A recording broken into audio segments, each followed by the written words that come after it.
Hello everyone and welcome to a new seasonal reading video today. I've really started to notice the shift in the seasons, and with summer drawing to a close, I'm looking ahead to autumn, and of course I'm getting excited about all of my autumn reading. So I wanted to share some of the books that are on my list to read this autumn, as well as recommendations from autumns in the past when I've read and enjoyed lots of books. I've done a lot of videos over the years on autumn recommendations. I've tried to include lots of fresh ones in this video, but I will also link to all of my autumn videos from the past in the video description box down below, where I've given a lot of autumn reading recommendations. So do check those out as well. But let's get on with this year's autumn reading. So I absolutely love to curl up with a mystery in the autumn, and this is a new one that I picked up during my summer travels, but I've been saving for the autumn and I can't wait to dive in. This is D is for Death by Harriet F. Townsend. And the author is actually Harriet Evans, who has written lots of brilliant novels, but she's just started this new mystery series set in the interwar years, and she's writing under a pseudonym. But I know she's a very talented writer, so I've been excited to try this new series by her. It starts in the autumn. It's about a young woman who's running away from a rather unsuitable engagement that she no longer wants to be in. And she heads to London, and there she goes to the London Library and she discovers a body in the library. Already that ticks so many boxes for me. I love Golden Age crime, and I think there are a lot of nods to Golden Age crime in this book. I love a library setting like that. I adore the London Library. I've been there myself. It starts in the autumn and it just sounds like it will be a lot of fun. I also love books that are set in the interwar years, so this is one that I'm really excited to dig into this autumn. Then another book that I've just started reading and I'm really enjoying is Father Brown's Selected Stories by G.K. Chesterton. This is a great book if you also like to curl up with a cozy mystery. This is essentially a collection of short stories, so it's a nice book to have on your bedside table during the autumn. A lot of the mysteries don't necessarily revolve around murder or even a crime, but they're always very cleverly solved. And I love the main protagonist, Father Brown, who's a priest who has a real understanding of human nature and a knack for solving mysteries. I've been listening to this on Audible as well, and it's so much fun, but it actually made me want to read the stories. Also, I really like the modern TV series, which maybe doesn't necessarily follow all of the books very accurately, but it's a wonderful cozy watch. So that's something that is really fun to turn to in the autumn as well, if you're in the mood for a nice cozy TV series. And then another mystery that I've been saving for the autumn is London Particular by Christiana Brand. Apparently this mystery is set in a really foggy London. Autumn is the season of mists and mellow fruitfulness, as we all know, so I thought this would make a particularly appropriate autumn read. I love Christiana Brand. She's one of my favourite Golden Age crime writers, and I've been really looking forward to reading this one by her. But I wanted to save it for autumn, maybe even for a really foggy day. It will just make perfect reading for that, so I'm looking forward to getting to this one. And then an old favourite is Busman's Honeymoon by Dorothy L. Sayers. This is set in the autumn. It features a wedding at the start of the book that takes place in October, and it just sounds such a beautiful autumnal wedding. Now, I would say if you haven't read any of the other Lord Peter Wimsey mysteries by Dorothy L. Sayers, don't start with this one. It's the very last one in the series, and you absolutely want to read others first. Maybe particularly Strong Poison is a good one to start with, because that starts the story of the romantic relationship between Lord Peter and Harriet Vane. But for those of you who've already read the books, then you might want to reread Busman's Honeymoon in the autumn. Like I said, it's set during this season. It's one of my favourites of the Lord Peter Wimsey books, and it's one I'm looking forward to returning to this season. Even if I decide to listen to it rather than to read it, I know it'll make a really lovely, cosy listen for the autumn months. And then another real classic mystery for autumn is A Murder is Announced by Agatha Christie. This is a Miss Marple mystery, and the novel begins on a particular date in the autumn. It actually starts on October the 29th, when the local village newspaper, the Gazette, advertises a murder is announced and will take place on Friday, October 29th at Little Paddocks at 6:30 p.m. Everyone wonders, is this some kind of joke? What's going on? Well, a murder actually does take place at Little Paddocks at 6:30 p.m. to the surprise of the residents of the home Little Paddocks as well as to the villagers. Miss Marple, of course, manages to unravel this puzzle, but it really is such a deviously clever Agatha Christie book, and it's one that I always like to return to in the autumn. If you like short stories, then this massive volume would definitely keep you going through the autumn and maybe also the winter months. It's Deadlier, 100 of the best crime stories written by women and chosen by Sophie Hannah. I do love to read some really good mysterious short stories in the autumn season, and this collection is a real favourite of mine, particularly because it does emphasise female writers of crime, and I think it's a really good collection, so this was definitely one that I wanted to recommend. Speaking of short stories, of course I like to read some ghostly tales in the autumn too, and this is a collection that I wanted to highlight this year.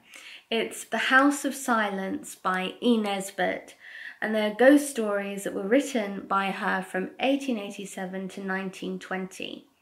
Now, E. Nesbit is very well known as a writer of children's books like The Railway Children, such a classic. I also love her adult novel, The Lark, but she was also a really good writer of ghost stories. So many of them are really chilling. So if you want something slightly spooky in the season ahead, then I definitely recommend picking up this collection of her stories that was published by Handheld Press. So just before I share more of my autumn reading recommendations with you, I wanted to tell you about my offer code for serious readers. I'm thrilled to say that serious readers are very kindly sponsoring today's video.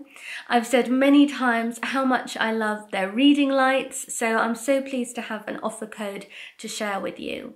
My offer code is Miranda, all capital letters, Miranda24. And if you use that offer code, it will get you £100 off any of the high definition lights by serious readers, as well as free UK shipping. The weather has really changed here in Yorkshire now. It's much colder, and I've noticed how much darker the evenings are getting lately. I have to say though that I'm looking forward to longer, chillier evenings. There's nothing I like better than curling up with a blanket and a cup of tea and reading a good book every night. Reading is hugely important to me. It's such a big part of my life, so having a great reading light really matters a lot to me. And there are many things that I love about my serious light, but one of the features that really is such a standout for me is the amazing light quality. So the Serious Reader's high definition lights feature daylight wavelength technology, which essentially replicates the daylight spectrum as closely as technically possible. So the light quality feels close to natural light, and it's just lovely for reading. I also really like that I can adjust the brightness levels of the light as well as the width of the beam of the light, so I get the perfect amount of light for me when I'm reading. And another thing that I really like about my high definition floor model is I went for the cordless heavyweight option, so I can pick up and carry this light to wherever I'm reading, and I just find that really handy. I also wanted to mention that this is the last chance to enter the Serious Readers competition that they've been running over the summer to win some of their lights. So the competition runs until the 31st of August and it's open to all UK residents. You've only got a few more days left to enter, but all you have to do is head to try.seriousreaders.com/summer-2024-competition and fill in the form on that page to be in with a chance of winning. There are some really great prizes on offer for first, second and third place. First place is a high definition light worth up to £449.99. Second place is a Nomad light worth £149.99. And then third place is a Roam light worth £99.99. So do check out the competition, it's such a great one, and good luck to anyone who enters it. But if you would just like to buy a really great reading light, then also take advantage of my offer code. Again, that's Miranda, all capital letters, 24, and that gets you £100 off any of the high definition lights, as well as free shipping in the UK. I'll put all of the details, including the link to the competition, as well as the details of my offer code in the video description box down below, so do check out all of the details there. But now let's get back to my autumn reading recommendations. I wanted to recommend a few books that I thought would be particularly appropriate for back to school season, so they might make especially good September reads. And the first one is a book that I'm looking forward to rereading, and that's Autumn Term by Antonia Forrest. I read all of the Marlowe series by Antonia Forrest when I was little. She wrote a series of boarding school and adventure stories all about the Marlowe family and their many siblings, and they're quite a different type of boarding school story from the typical, in that they're often a lot of very nuanced and quite complicated characters. But Autumn Term is the first one in the series, and I really recommend giving it a go. If you love the boarding school genre, then I think this one by Antonia Forrest is well worth a try. Another book I wanted to recommend for the back to school theme is an adult novel, Crampton Hodner by Barbara Pym. This book is set in North Oxford and it features a lot of Oxford academics, so it's a great one to pick up for back to school season. It actually starts in the autumn. It's got a great opening, I think. It says, "It was a wet Sunday afternoon in North Oxford at the beginning of October. The laurel bushes which bordered the path leading to Leamington Lodge, Banbury Road, were dripping with rain. A few sodden chrysanthemums, dahlias and zinnias drooped in the flower beds on the lawn." It's really funny. It really features Barbara Pym's signature wit and her wry sense of humour, and I really enjoyed reading this one quite recently. But it would be a great book to pick up in the autumn, specifically with that very academic Oxford setting. Although it starts in the autumn, it does progress throughout the year, but I still really recommend this as a good book to pick up in the autumn. It was actually published after Barbara Pym's death, and when I first picked it up, I worried it wouldn't be up to her usual standard, because it was actually a novel she wrote very early on in her career, but then she sort of put it away in a drawer and it never got published. But actually it's really good and well up to standard for those of you who love Barbara Pym's writing. So I think this one is a real treat to curl up with in the autumn evenings. This next book is also set in an academic environment, and it's one that's on my to-be-read list for autumn because I haven't read it before, but it's Lucky Jim by Kingsley Amis. I have the special Hatchard's edition of this book, which I think is beautiful, and I'm really intrigued by this. It says, "Few novels have skewered the absurdities of academia so precisely and wittily. Jim Dixon, the novel's comic and finely drawn protagonist, is disgruntled with post-war life, particularly with his post as history lecturer at a red brick university under a fusty professor he despises. His splendidly chippy attitude does little to help as he delivers a lecture drunk, picks the wrong girl and burns a bed, and with it his chances of a future. But, of course, he has luck on his side." So I think this will be an interesting one to read with my back-to-school theme, and I'm looking forward to getting to it myself. Now, I always think of dictionaries in September, even though, of course, I'm not going to school anymore. I'm not even in a university setting at all anymore. But somehow at the start of September, I do want to go out and get stationery, sharpen pencils, and pull out my dictionary. So with that in mind, I thought that this lovely little dictionary would be a wonderful book to have on my bedside table, especially in September when that back to school feeling is in the air. This is really charming. It's a beautifully illustrated book. It's called Roots of Happiness, 100 Words for Joy and Hope by Susie Dent. And it's got some words that you'll recognise and some that you won't recognise, but it just makes fascinating and really uplifting reading. And I wanted to read one example to you that I thought was especially appropriate perhaps for the end of summer. And it's Mubble Fubbles. The end of summer, Sunday evenings, falling out with a friend, moments like these can leave us feeling a little sad or down in the dumps.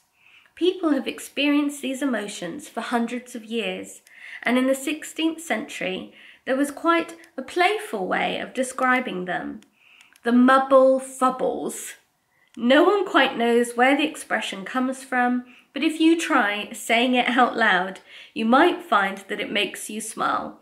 Just what we need if we are feeling down. It certainly does make me smile to say Mubble Fubbles. And if any of you have a bit of a case of the Mubble Fubbles at the close of summer, then I think this book would definitely help to boost your mood a little bit every day. I think it's just beautiful. You can see the wonderful illustrations that go on all through the book. Be a lovely book to gift to children as well, but I think it also makes a fabulous read for adults too. And you also learn something from reading this, or at least I certainly do. So another book that I highly recommend for the autumn. Here's another book that's on my own to-be-read pile for September, and that's The Camomile, an Invention by Catherine Carswell. This is the newly released book in the British Library Women Writers series, and I've been really looking forward to diving into this one. It actually starts in September, which is why I'm really hoping to get to this book during that month. And it just sounds really good. It's set in Glasgow, Scotland as well, and I always like to read books that have a Scottish setting in the autumn. Somehow when the season turns, I just always think of Scotland as being a particularly beautiful area of the UK in the autumn. So I do like to read Scottish books that time of year. And this sounds so interesting. It says, set in early 20th century Glasgow, this effervescent novel is widely considered a fictional counterpart to Virginia Woolf's feminist essay, A Room of One's Own. Desperate to escape her intrusive aunt and explore her creative talents, the vibrant Ellen Carstairs rents a room 10 minutes walk from home in which to find the peace and solitude to focus on her music and writing. Written as a journal letter to her good friend Ruby, Ellen reveals her fluctuating ambitions and dreams as she endeavours to negotiate her place in the world. I think that sounds such a good book. I can't wait to read it. And like I said, it starts in September. I also like the themes of female creativity and writing that are evidently present in this book. That makes it seem like a fitting read to a lot of us who maybe want to start a new creative project in September, when you have that feeling of fresh starts a little bit. So I'm looking forward to getting inspired by this book. And then also in the autumn, I love to read books about books. And this is one of my very favourites. It's Dear Reader, The Comfort and Joy of Books by Kathy Rensenbrink. I've read this quite a few years ago now, but I absolutely loved it. This is a book that's definitely written by a fellow bookworm.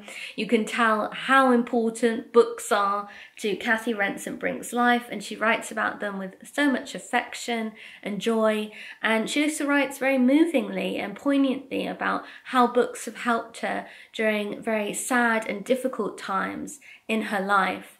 But I absolutely loved this one, and I really recommend it if it's not one that you've picked up yet. Now, if you're in the mood for just a bit of a cozy romance in the autumn, then a great book to pick up is A Single Thread of Moonlight by Laura Wood.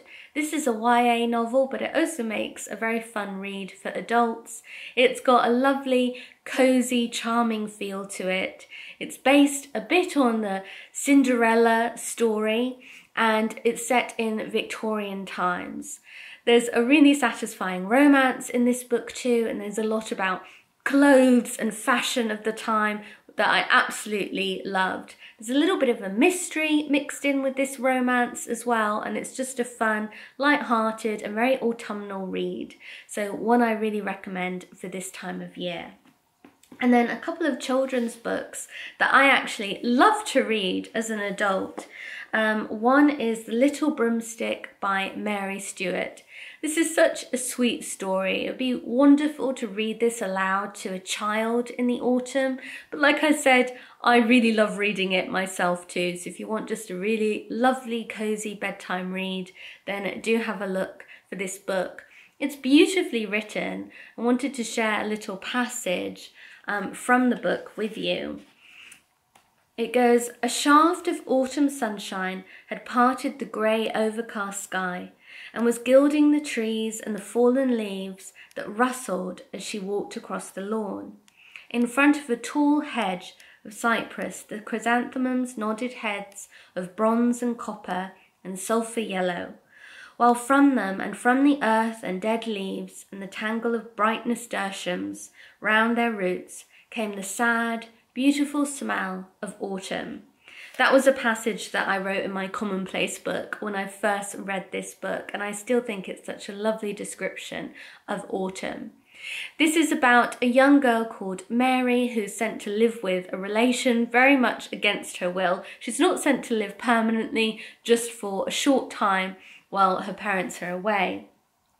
But while she's wandering around the gardens and the grounds surrounding this house, feeling very lonely, she meets a very friendly cat, and she also discovers an old broomstick. Once she picks up this broomstick, she realizes it's actually magical and she can fly on it.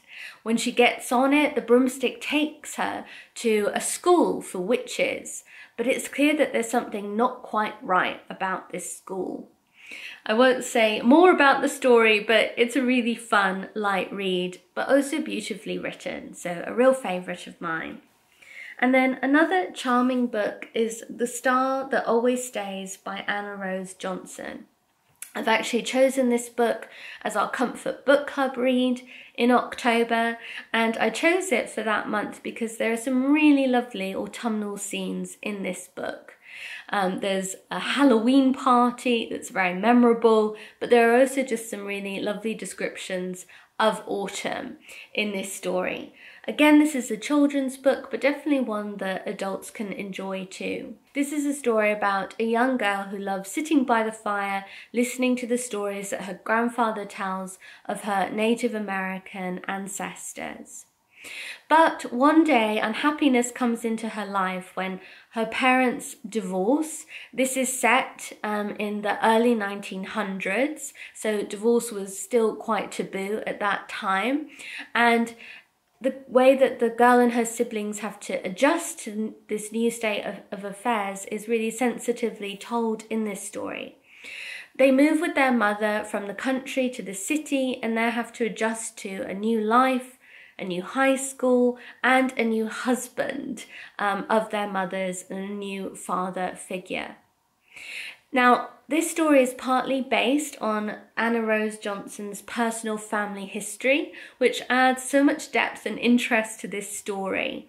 But it's really such a sweet, cozy read. I really recommend it, and I'm looking forward to reading it with everyone who joins in with the Comfort Book Club in October. Now for me, autumn is really the season of home and hearth as well. So I wanted to share a couple of books that focus on the home.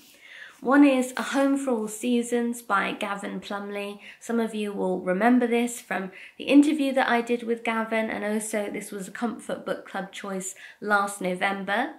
But this is a beautifully written book all about Gavin's home in Herefordshire and the history of this home, which is so fascinating. Gavin is a cultural historian, so he brings so much knowledge and depth to his research, and I learned so much from reading this book. But it starts at the end of summer and beginning of autumn, and his descriptions of the seasons are just so beautiful, and I really recommend this as a wonderful book to pick up at this time of year. Another book that focuses on the home is this one by Kate Humble, Where the Hearth Is, Stories of Home. And this collects stories of different types of homes and houses, and it really asks the question, what actually makes a home? Is it the physical building? Is it the people in your home? And I find that that is such an interesting question to consider, perhaps especially as we go into autumn and our evenings at home become more important in many ways, and we spend more time at home indoors. And this is a beautifully done book that makes you consider and reflect on that question and shares lots of different ideas as to what home really means. A couple more non-fiction books for the autumn is this one that I just recently picked up and can't wait to read, and that's The Apple, A Delicious History by Sally Coulthard. I absolutely love going to the orchard at this time of year when the apples are really ripening, and I think this book looks like such an interesting history of the apple. So this is one that I'm really hoping I can get to in September. And then this I think would make a lovely bedside table book for the autumn as well. It's the Bedside Companion for Book Lovers, an anthology of literary delights for every night of the year, edited by Jane McMorland Hunter. This actually starts in January, but of course you can just turn to September and then enjoy it throughout the academic year. And this really is such a cozy read to enjoy each evening. And I love autumn and winter as the seasons when books really come into their own. I mean, I love reading all through the year, but I know from being a booktuber that a lot of people especially love to read in the autumn and winter. And this is such a nice companion for those of you who love to get cozy and curl up with a book in the cold evenings ahead. And just two more recommendations, both novels. One is Crooked Heart by Lyssa Evans. World War II, of course, started on the 1st of September 1939. So some of my plans for my September reading are to read some World War II books. And I absolutely love the books by Lyssa Evans. Crooked Heart is the first in her trilogy, and it is set during World War II. And it's about a middle-aged woman who has slightly questionable morals, but the unlikely friendship that she develops with a rather unhappy, lonely boy who she takes into her home as an evacuee. And the following two books tell the story of these characters, but also some other characters that make an appearance in Crooked Heart. I love Lissa Evans's writing. She writes in an unusual way, I think, about the war years of World War II. She tells stories that maybe haven't been told so much before, but she brings a lot of really interesting historical detail and accuracy to her writing, which I really appreciate. And finally, another book that I'd like to get to in the autumn is The Twilight Garden by Sarah Anisha Adams.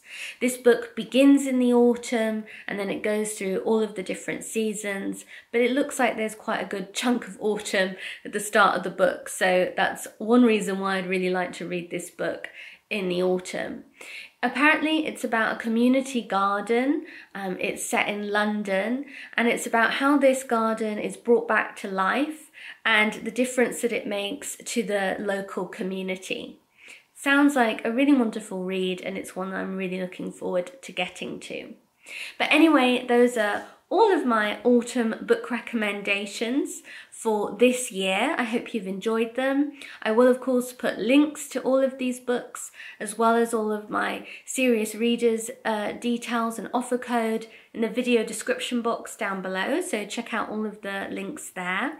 And also please do let me know what are some of your favourite books to read in the autumn and what books are you looking forward to reading this autumn. I'd really love to know.